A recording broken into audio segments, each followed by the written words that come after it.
कहा महाराज व्रत त्याग तपस्या कई के लक्ष्मी नारायण का पूजन कह रहे हैं। यो धन धान महल अटारी पुत्र परिवार जो भी देखत हो यो भगवान का प्रसाद है। ब्राह्मण के मुख से इस प्रकार से सुन करके लकड़हारा बड़े खुश हुए। कहन महाराज कथा सुनिन पंजरी प्रसाद खाइन भोजन कीन और कहन महाराज ये कथा हमको बता दियो।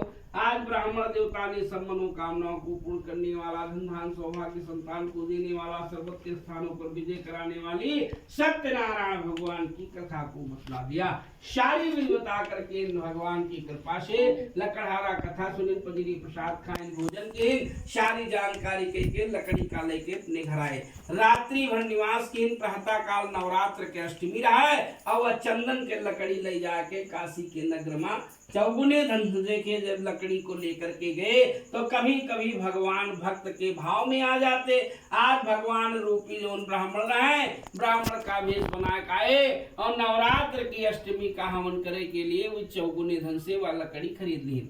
आज लकड़हारा का जब लकड़ी बेचे से चौगुना धन मिला तो लकड़हारा बड़ी खुश हुई गई। तो रंभा फलम क्षीरको धूमस्य चाचूणिकम अभावे सालिचूड़म मासकरम चागुणम तथा केला के फल घी दूध दही गेहूं काटा लकड़ी को बेच करके मोल लिया और अपने घर आया।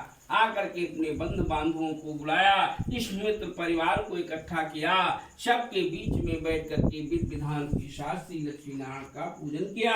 अमृतमयी वाणी भगवान की कथा सुनी। जब भगवान की कथा संपूर्ण हुई सबका प्रसाद देन भोजन करवाइन। रात्रि के समय मां लकड़हारा जागरण करेला।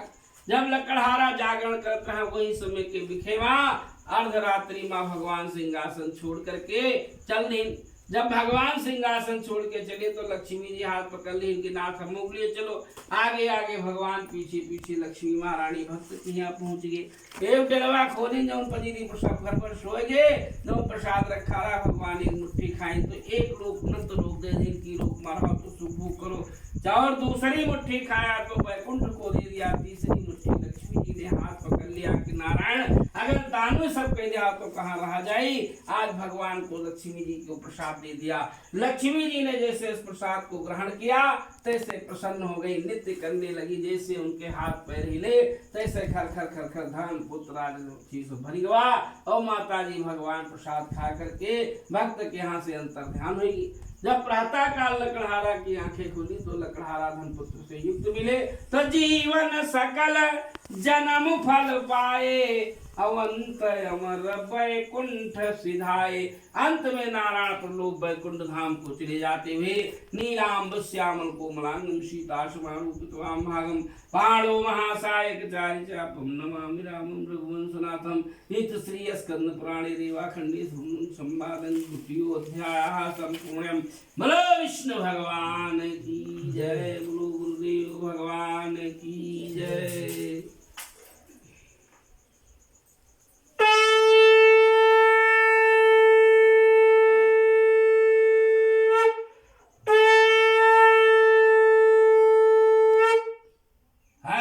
श्री गणेशाय नमः। श्री कमलेभ्यो नमः। सुतोवाचे थानुते चूर्णकृत्तिमा आसीत् तुंगध्वजो राजा प्रजापालन तत्परः प्रसादाने सत्यदेव से दुख शोकेन संभवा।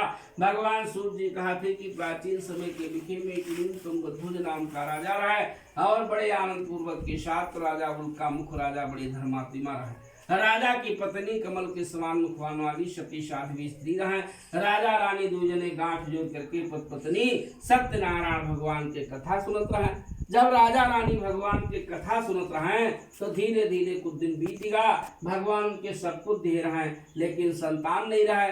तो संतान की प्राप्ति के लिए भद्रशिला नदी के तट पर गांव के बाहर नित्य भगवान के कथा सुनत रहे। जब कथा सुनत रहे तो एक साहूकार नाम के बनिया रहे और बनिया का काम का रहा व्यापार करना। तो रोजे जो रहा ब्याते वाली सामग्री नाम लाद लिए और वो बड़ी दूर तक व्यापार करे चले जाए। जब व्यापार करके लौटे तो उसे अपने परिवार का पालन करे। धीरे धीरे कुछ दिन बीता। एक दिन राजा की कथा पर वैश्य के नजर पड़ी। वैश्य राज नाम का खड़ी गई के राजा के पास गए और कहा भक्त युक्त राजन, हे राजन आप एकाग्रचित हुई करके कौन से देव का पूजन कर रहे हो। राजा कहें प्रत्येक तपस्या किंबा व्रत त्याग तपस्या कही के हम सत्यनारायण भगवान की कथा सुनित है। सत्यनारायण स्वामी बाबा हमरे सब कुछ धन रुपया पैसा लक्ष्मी दिए, लेकिन एक संतान की प्राप्ति के लिए हम सत्यनारायण भगवान की कथा सुनी थे। राजा बहुत प्रसन्न हुए और कहे महाराज हमारे संतान नहीं है। तो आज राजा का जो रहा है, कहे महाराज हम कथा बता दियो। सारी कथा राजा को जो है बतला, वैश्य को बता दिया।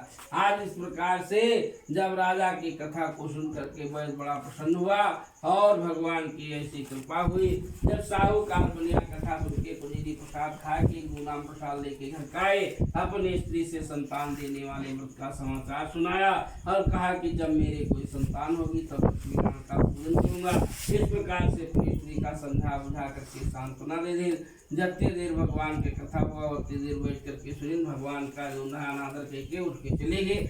जब भगवान के से कृपा हुई तो साहूकार जो है भगवान का अनादर करके जब चले गए तो धीरे धीरे कुछ समय बीता और बीते के बाद वैश्यराज काकीन भैया दोनों जने अपने मन में विचार करे लाग। जब वैश्यराज ऐसे भगवान के कृत करके चले जाते हुए जा करके अपने घर का पूछने अपनी स्त्री को संतान देने वाले व्रत का समाचार सुनाया और कहा कि जब मेरे कोई संतान होगी तब मैं नारायण का पूजन करूंगा। यह संकल्प रहे हुआ अपनी स्त्री का समझा बुझा नवा श्रृंगार कराए और इसी प्रकार से जा करके राजा रानी दूज ने उस भद्रशिला नदी के तट पर श्री सत्यनारायण भगवान की कृपा से वैश्यराज पहुंचे।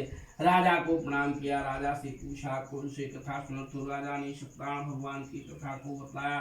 भगवान की कथा सुनी, पनीरी प्रसाद भोजन करके गुलाम प्रसाद लेके अपने घर आए, अपनी स्त्री से संतान देने वाले व्रत का समाचार सुनाया और कहा जब मेरे कोई संतान होगी तो मैं सत्यनारायण देव जी का व्रत एवं पूजन करूंगा।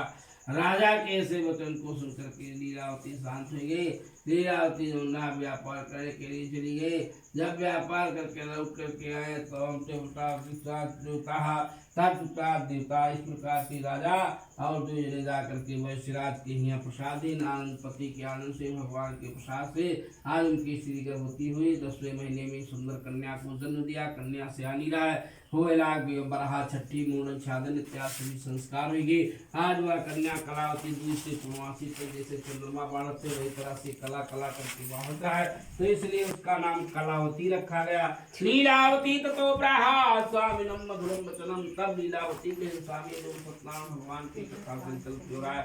आज भगवान की कथा सुनी जाए। सेठ साहूकार अपनी स्त्री का समझा बुझा करके शाम के दिन सेठ साहूकार की स्त्री जो नहीं रहा भगवान का प्रसाद किया। आज कन्या से आनी हुई गए और कहीं स्वामी कथा सुन ली जाए उनका समझा बुझा को व्यापार करे थी। भगवान सोचिन की आंखों कल काल आई हमार 3 बार कथा टाट चुका, वो कथा नहीं सुने। भगवान तुरंत सेठ साहूकार चले गए और जौने नगर में जाकर उन्होंने व्यापार करे लाग भगवान वही राजा के यहाँ चोरी करा के और धन रुपया पैसा लेके उनका जो है भाग ली।